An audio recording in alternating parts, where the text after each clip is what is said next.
안녕하세요. 오늘의 데일리 뉴스레터에 오신 것을 환영합니다. 1. 확장 음모가 완전히 파산했습니다. 2. 한국의 초국가적 계획. 3. 시진핑은 힘없이 예언했다. 한번 진실을 알아봅시다. 대한민국과 중국의 힘대결이 본격적으로 시작되었습니다.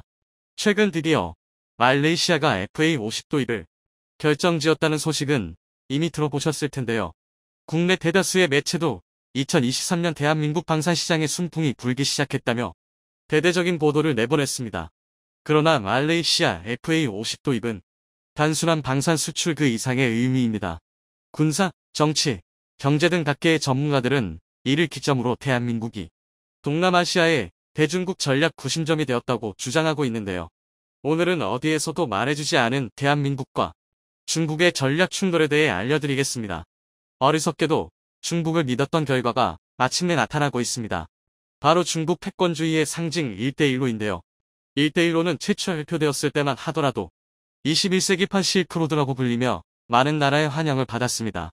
그도 그럴 게 겉으로만 봤을 때 1대1로는 중국을 중심으로 동남아시아, 중앙아시아, 서아시아, 아프리카, 유럽을 잇는 초대규모 경제벨트였는데요. 인프라 무역 금융 문화를 아우르는 전방위적 교류로 유라시아 대륙과 아프리카 대륙을 하나로 연결하는 사업이었습니다. 특히 개도국들 입장에서는 폭발적인 성장의 기들을 마련할 수 있는 하늘에서 내려준 동아줄이나 마찬가지였습니다. 그러나 1대1로의 처참한 실체는 중국의 국제사기극에 불과했습니다. 이를 보여주는 가장 최근의 예가 스리랑카인데요. 2010년대만 하더라도 스리랑카는 경제학자들이 신흥국, 중진국이라고 표현할 정도로 높은 경제 성장률을 기록하고 있었습니다.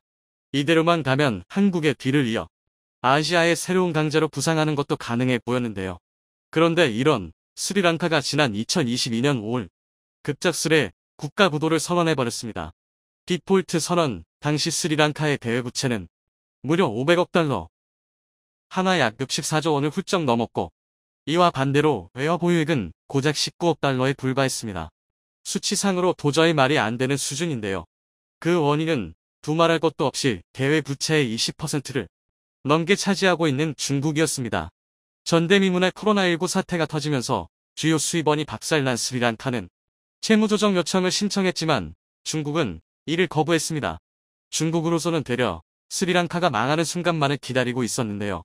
스리랑카가 파산하면 중국 자본으로 만들어진 콜롬보 항구, 마탈라 국제공항 등 국가 주요 시설을 고스란히 접수할 수 있었기 때문입니다. 심지어 스리랑카 국민 생활에 직접적인 영향을 주는 에너지 인프라까지 전부 중국의 손아귀에 떨어졌는데요. 이처럼 중국은 1대1로의 가면을 쓰고 개도국의 대규모 사업을 조장하고 이로 인해 경제가 휘청이면 결정타를 날리는 식으로 한 나라의 경제와 인프라를 접수하고 있습니다. 스리랑카 이외에도 우간다는 자국의 유일한 국제공항인 엔테베 공항을 확장하기 위해 중국에 2억 달러를 빌렸다가 코로나19로 대출금을 갚지 못해 빼앗길 위기에 처했습니다. 또 몰디브는 국가 전체 GDP가 40억 달러에 불과함에도 1대1로 관련 채무가 눈덩이처럼 불어나 50억 달러에 육박합니다. 이 밖에도 잠비아, 에콰도르, 레바논, 가나, 이집트 등 수많은 개발도상국과 저개발국가가 1대1로 때문에 디폴트를 선언하거나 경제위기에 봉착한 상황입니다. 그런데 여기까지만 보면 1대1로를 옹호하는 의견도 있을 겁니다.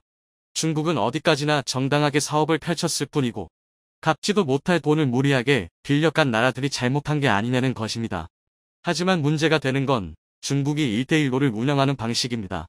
개도국에서 중국과 대규모 인프라를 건설하는 건 관계성을 만들기 위한 선택입니다.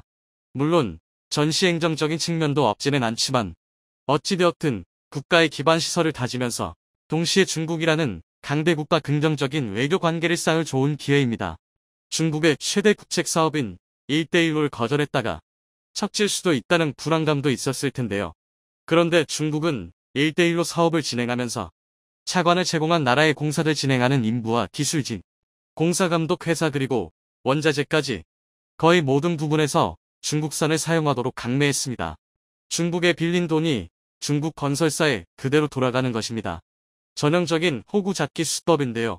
게다가 중국이 제공한 차관은 외들어 세계은행, 아시아 개발은행이 제공하는 차관의 평균 이율 1%보다 훨씬 높은 4%대 금리를 요구하고 있습니다. 심지어 최고 9%의 이자를 지불하는 나라도 있는데요.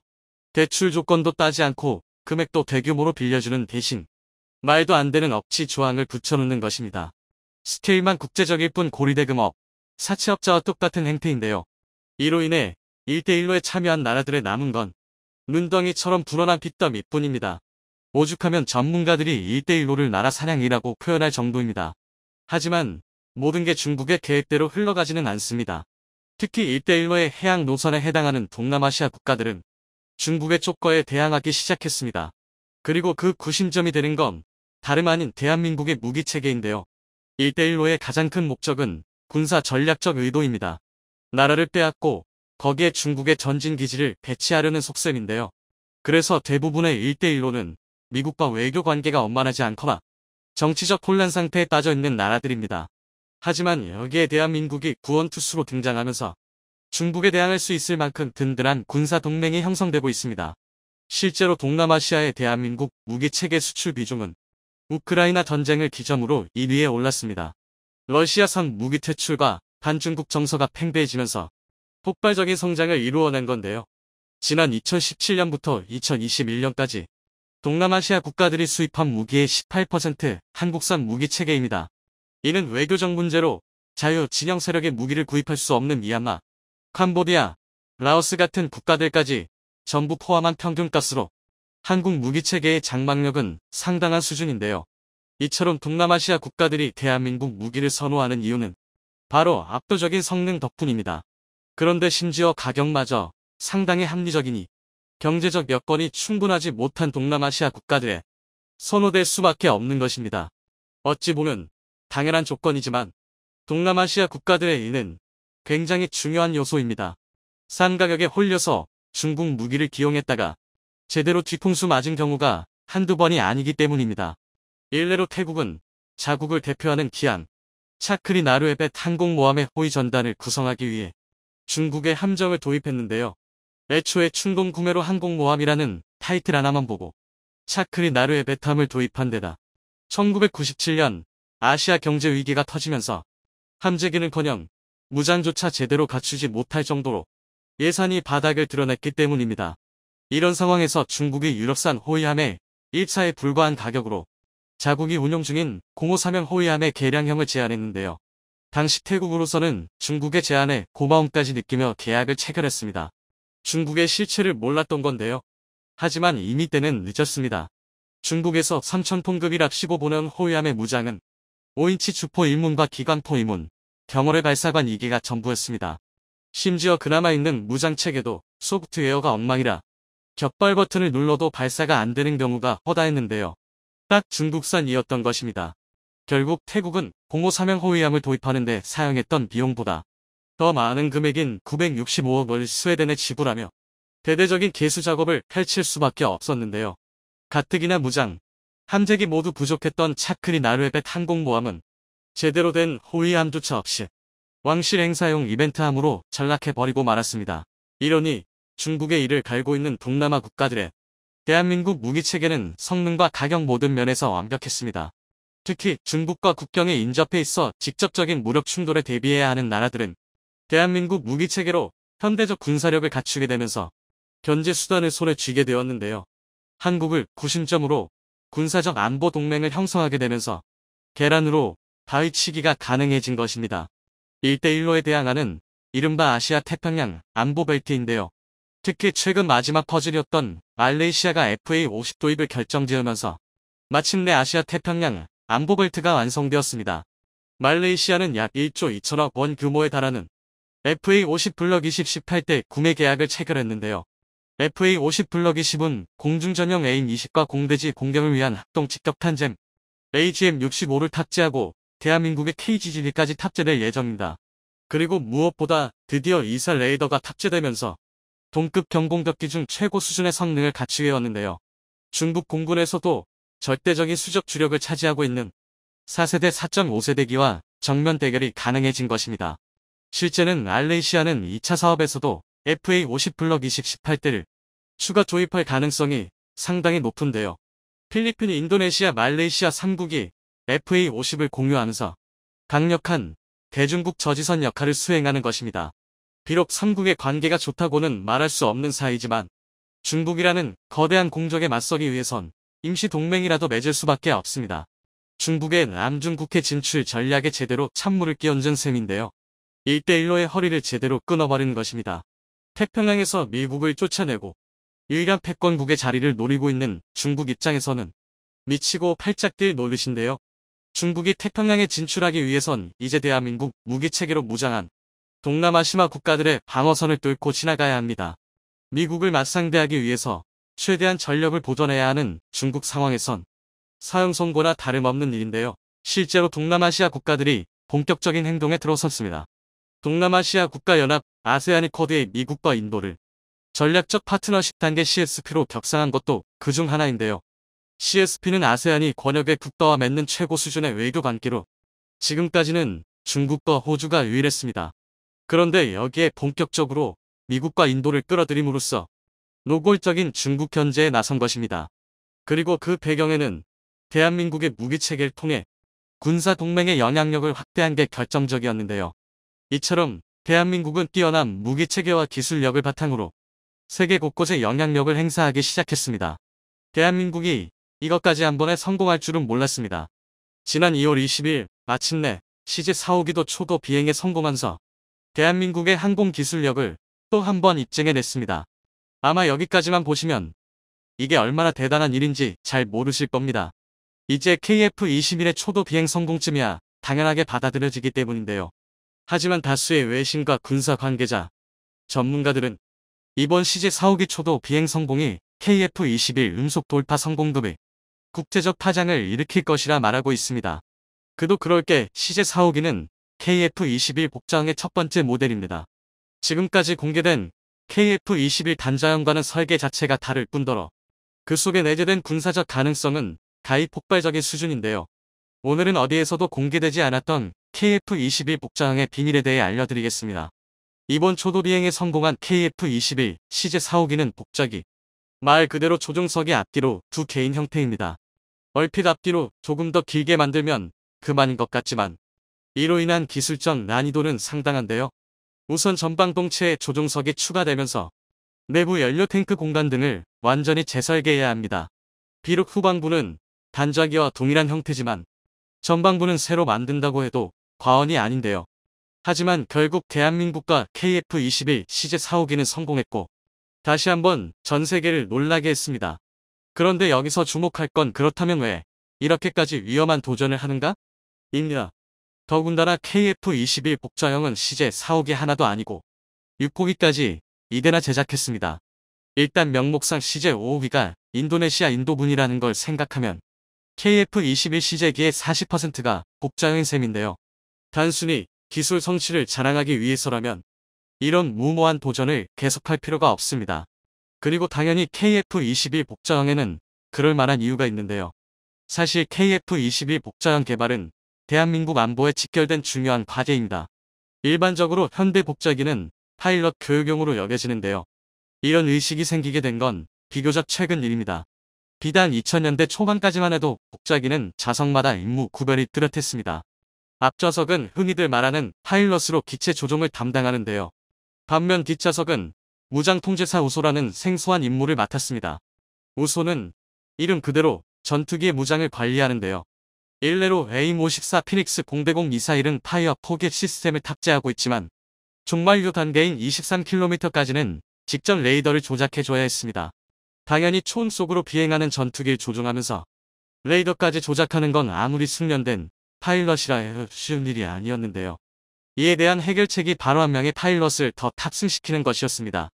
이외에도 우소는 주로 전폭기 등에 탑승하여 지상폭격 임무에서 공대지 미사일을 관제하는 역할을 담당하는데요. 대표적으로 대한민국 주력 전투기 중 하나인 F-15K도 전폭기 임무를 수행해야 하는 만큼 복자형으로 개발되었습니다. 그러나 미사일 기술이 발달하고 전투기의 전자장비, 방압장비가 발전하면서 우소의 역할은 줄어들었는데요. 쉽게 말해 타격에 필요한 과정이 간소화되면서 파일럿 한 명으로도 전투기 조종과 무장 관리를 모두 담당할 수 있게 된 것입니다. 그렇다면 굳이 연비 효율, 공기역학에서 단자형보다 단점이 뚜렷한 복자형을 사용할 필요가 없습니다. 단적인 예로 KF-21만 봐도 국내에서 개발한 전자광학 표적 추적 장비어 TGP가 탑재되었는데요. TGP는 우소 대신 주야간 표적 탐지 및 추적, 표적 정보, 무장 계통 연동, 고출력 레이저 조사 및 정밀 무장 유도 등을 담당하면서 파일럿의 무장 운용을 돕습니다. 한마디로 사람이 할 일을 컴퓨터가 대신한다는 건데요. 이로 인해 2010년대 전투기는 대부분 단자형입니다. 복자형은 교육용이나 기종 전황 훈련용 등으로 소량만 생산되는 게 일반적인데요. 하지만 이제 이것도 옛날 이야기가 되었습니다. 전쟁의 흐름이 현대전을 넘어 미래전으로 흘러가면서 복자기의 임무가 다시 중요해졌는데요. 아마 이쯤 되면 눈치채신 분들도 계실 겁니다. 애초에 복자형 전투기는 파일럿 한 명으로는 모든 임무를 담당할 수 없어서 탄생했습니다.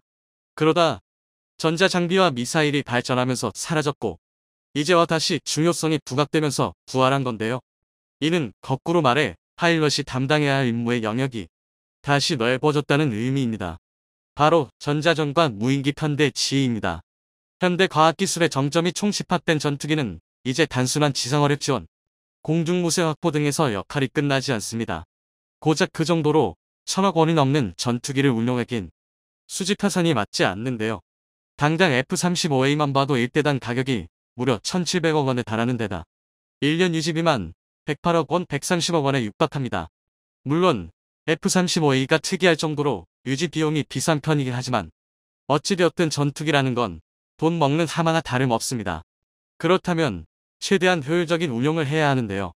그 첫 번째가 바로 전자전기입니다. 비슷한 제공권을 보유한 나라의 공중전력을 비교한다면 얼마나 우수한 전자전기를 보유했느냐가 지표가 되는데요. 단적인 예로 미국이 보유한 최강의 전투기는 F-22 랩터가 아니라 E-18G 그라울러입니다. 2009년에 있었던 모의 훈련에서 미 해군 소속 그라울러는 랩터가 포착된 찰나의 순간 ECM 공격을 가해 랩터의 레이더를 무력화했는데요. 이후 AIM-120 암램을 이용해 격추에 성공했습니다.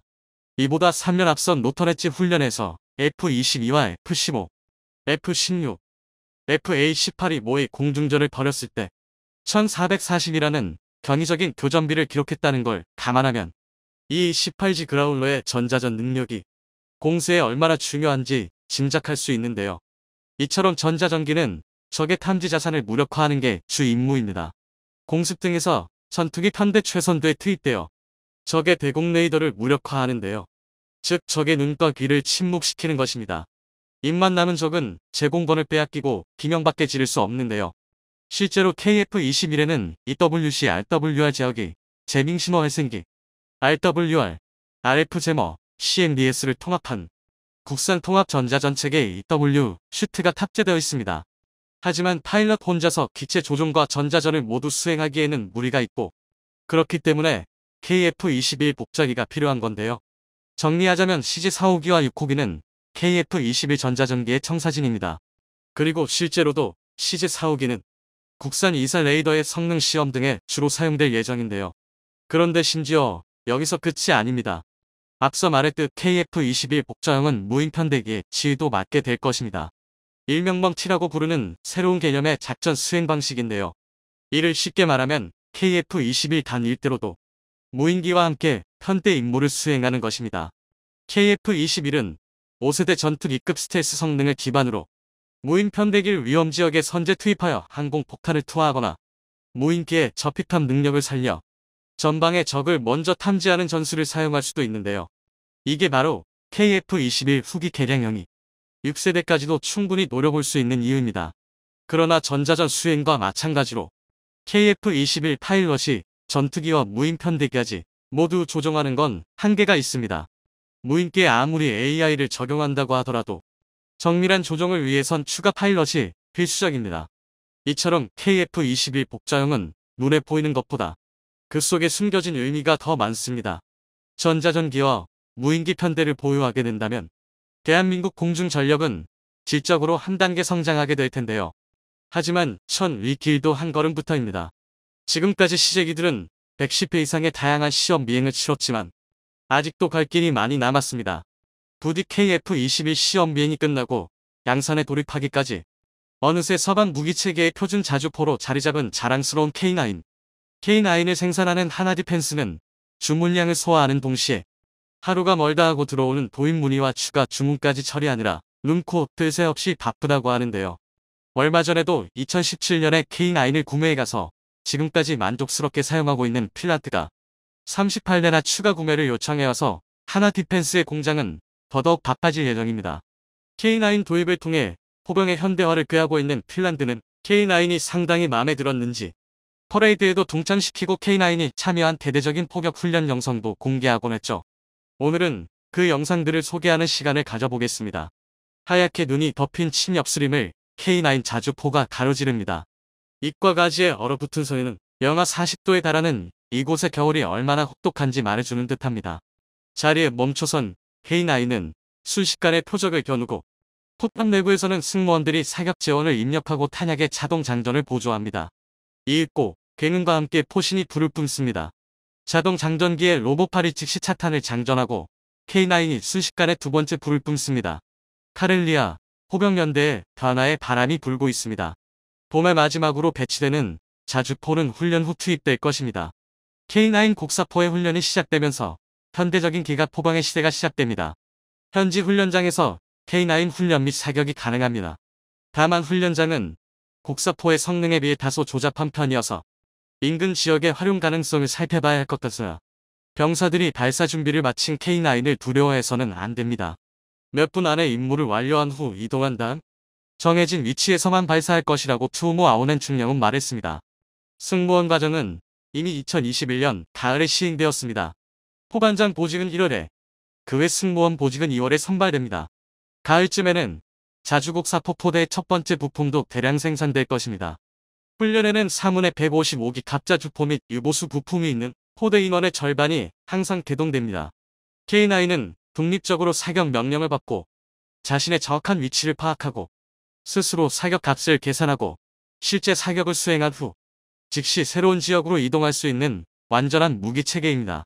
이 모든 일은 단 몇 분 안에 일어납니다. 기갑 포병에는 새로운 사고방식이 필요합니다. 전투에서는 신속한 판단이 강조됩니다. 주변에서 일어나는 일을 더 잘 이해하고 상황이 어떻게 전개되는지 평가할 수 있어야 합니다. 신속한 판단력은 표준화된 운영 원칙을 의미하며 특히 불분명한 상황에서도 빠른 의사결정으로 작전을 시작할 수 있는 능력을 의미합니다. K9은 불과 몇 분 안에 포격을 시작할 수 있는 전술 기동성이 매우 뛰어난 화력 단위입니다. K9이 투입되는 새로운 포병 체계에서는 수십 킬로미터를 이동한 후에도 그곳에 도착하자마자 상황 판단을 할 수 있어야 그 성능을 완전히 활용할 수 있습니다. 일튼 전장 모니터링 및 포병들의 상황 파악은 이러한 체계의 기초를 만듭니다. 광범위한 전장에서도 작전을 디지털 방식으로 관리 장치와 공유하고 몇 분 안에 구현할 수 있어야 합니다. 전투에서 승리하고 싶다면 가까운 미래의 상황이 어떻게 전개될지 항상 추측해야 합니다. 모든 것이 확인되기를 기다리면 항상 늦을 것입니다. 이것은 최선의 전술과 작전 기술입니다. 다양한 상황들, 대안에 대한 계획 및 운영 지침은 빠른 작전 실행을 위한 기반을 만들고 전투에서 주도권을 잡을 수 있도록 해줍니다. M18 관리 시스템으로의 전환은 어려운 일이지만 전체 운영 관리 체인이 정보와 명령을 신속하게 전송할 수 있게 합니다. 엔진이 굉음을 내고 전차가 땅을 흔들고 포신이 화염과 포탄을 하늘로 쏘아 올릴 때 적진은 이미 벼락이 떨어진 것과 같은 상황일 것입니다. 카렐리아 포병연대의 사령관 투우모 아오넨 중령은 함께 일하고 생각과 경험을 공유함으로써 우리는 기술을 연마하여 현대 전장의 어려움에 대처하고 더욱 강력한 준비 태세를 구축할 수 있습니다라고 말했습니다. 영상을 통해 보셨듯 핀란드는 K9을 통해 현대적인 포병 전력을 구축하고 있으며 이는 꽤 성공적으로 진행되고 있습니다. K9은 현재 러시아의 마수가 뻗쳐올 가능성이 높은 동유럽과 북유럽 국가들 사이에서 인기가 높습니다. 노르웨이와 에스토니아에서 K9을 구매해가자 핀란드도 이에 동참했고 그 후에는 폴란드가 찾아와 어마어마한 물량을 계약했죠. 나중에 밝혀진 뒷이야기에 따르면 노르웨이에서 진행됐던 K9의 혹한기 테스트 결과가 노르웨이 국외로 유출되어 주변 국가들의 귀에 들어갔고 그 뛰어난 성능에 감명받아 핀란드와 폴란드가 K9을 실제 구매하는 데에 이르렀다고 합니다. 노르웨이에서의 실험이 나름의 보증이 되어졌던 것이죠. 서방 무기 체계에서는 새로운 무기를 도입해오면 그 나라 감성에 맞는 멋들어진 재식명을 붙여주는 게 관례입니다. 핀란드의 사례처럼 구매국 사양에 맞는 개량이 이루어지지 않는 중고품 수출일 경우에도 이는 마찬가지인데요. K9같이 세계 각국으로 팔린 무기의 경우에는 그만큼 제식명도 다양합니다. 튀르키예에 팔린 K9은 폭풍이라는 뜻의 프르트나, 에스토니아와 인도에서는 천둥이라는 뜻의 푸우와 바즈라, 노르웨이에서는 바이킹 신화의 신인 비다르, 호주에서는 헌츠맨이라는 별명이 각각 붙었습니다. 핀란드의 경우에는 양손 망치라는 뜻의 모클이라는 제식명이 붙었는데요. 영상을 통해 보셨듯 핀란드는 실제로도 양손 망치를 운용해보니 상당히 마음에 들었던 모양입니다. 핀란드는 현재 나토 가입을 추진하고 있습니다. 남북으로 길쭉한 국토를 지닌 핀란드는 그 길쭉한 땅의 동쪽 전분을 무려 1300km에 걸쳐 러시아 국경과 맞대고 있습니다. 러시아가 딴맘을 먹고 유럽을 향해 서진하게 되면 한순간에 전국토가 최전선으로 뒤바뀔 수도 있는 지정학적 위치에 있는 것이죠. 그런 만큼 핀란드는 국력에 비해서 육군 병력에 어마어마한 투자를 한 특이한 나라이기도 합니다. 하지만 어디까지나 국력에 비해서 많은 투자를 한 것뿐이라서 러시아를 상대로 견뎌내기에는 무리가 있는데요. 그래서 나토의 힘을 빌리고자 하는 것입니다.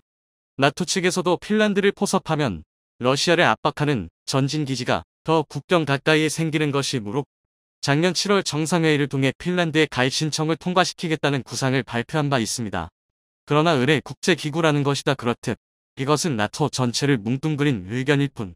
그 내막에는 개별 회원국들이 각자 다른 저울질을 하고 있는 동상이몽의 상황에 있었습니다. 그리고 회원국들 중에서 핀란드의 합류를 가장 극렬히 반대하는 나라가 바로 튀르키예였죠. 튀르키예에는 현재 에르도안이라는 독재자가 정권을 쥐고 있고 이 때문에 나토의 발당 부분은 있지만 서방과는 갈등을 빚고 있습니다. 튀르키예와 에르도안은 현재 튀르키예 국경 근처를 포함한 중동 일대에 흩어져 살고 있는 쿠르드족을 탄압하고 있으며 쿠르드족은 이에 맞서 PKK라는 집단을 만들어 전쟁을 벌이고 있는데요. 쿠르드족이 시리아 북부의 영토를 확보하고 독립할 가능성을 보이자 2019년 튀르키예는 이곳을 침공하는 초강수를 뒀다기 주변국들의 비난의 화살을 한몸에 받기도 했습니다. 핀란드 역시 이때 튀르키예에 대한 국제 제재의 일환으로 튀르키예를 상대로 하는 무기 수출 금수 조치를 내렸고 이때부터 튀르키예는 핀란드에 대한 앙금이 남아있는 상태였습니다. 이런 상황에서 러시아가 전쟁을 일으키고 핀란드의 나토의 도움이 절실해지자 졸지에 갑을 관계가 뒤바뀌게 됩니다. 나토 회원국 가입을 위해서는 기존 회원국들의 만장일치 동의가 필요합니다. 튀르키예는 이를 이용해 핀란드의 나토 가입 결정권을 손에 쥐어버렸습니다. 하지만 방금 핀란드의 지정학적 위치를 보셨듯이 핀란드는 자존심 세우고 있을 상황이 아닙니다. 결국 핀란드는 바로 꼬리를 내렸습니다. 튀르키예의 요구대로 무기 금수 조치를 해제한 것이죠. 튀르키예는 핀란드의 태도가 마음에 들었던 모양이고 아마도 핀란드는 나토에 가입할 수 있을 것으로 보입니다. 다만 나토에 들어갈 수 있는 것은 좋은데 핀란드는 또 다른 문제를 안고 있습니다. 나토와 함께 훈련하고 합동작전을 펴기에는 구소련제 무기가 너무 많다는 것이었습니다. 일단 노후화돼서 전투력이 떨어지고 정비가 힘들 뿐더러 나토 표준인 서방 무기 체계와도 맞물리질 않습니다. 그나마 육상군 최대 전력인 주력 전차는 독일제 레오파르트 2로 교체해뒀지만 그마저도 최신형인 2A7이 아닌 2A4와 2A2입니다. 이들 역시 도입된 지 오래되어 이미 경쟁력을 잃었죠. 핀란드는 나토 합류를 위해 군을 현대화하고 하나의 체계로 일원화하는 작업에 돌입했는데 일단 효율적인 방법부터 추구하기로 합니다. 바로 포병 무기죠. 핀란드는 자주포, 견인포, 곡사포, 로켓포 등을 상당히 숫자 갖추고 있지만 거의 전부가 구소련제였습니다. 핀란드는 이중 자주포와 로켓포를 각각 한국제 K9과 미국제 MLS로 교체했는데 영상으로 보셨듯 이는 꽤 효과를 보았습니다. 이후 핀란드의 나토 가입이 확정되면 이러한 방식으로 서방 무기 도입을 더 확대할 것을 기대해 볼 수 있는데요. 그 경우 다른 나라에서도 여러 번 그러했듯이 괜찮은 가성비를 갖추고 있으며 제때 납품이 가능한 한국이 다시 한번 선택받을 가능성이 높습니다. 특히 이웃 국가들인 폴란드나 노르웨이에서 한국 무기 대량 도입으로 한박 웃음을 짓고 있는 모습을 보면 더더욱 자극받겠죠. 이렇듯 추후 핀란드는 한국 방산의 새로운 고객이 될 가능성이 높습니다. 부디 두 나라가 끈끈한 협력 관계를 계속 발전시켜 나가면 좋겠습니다.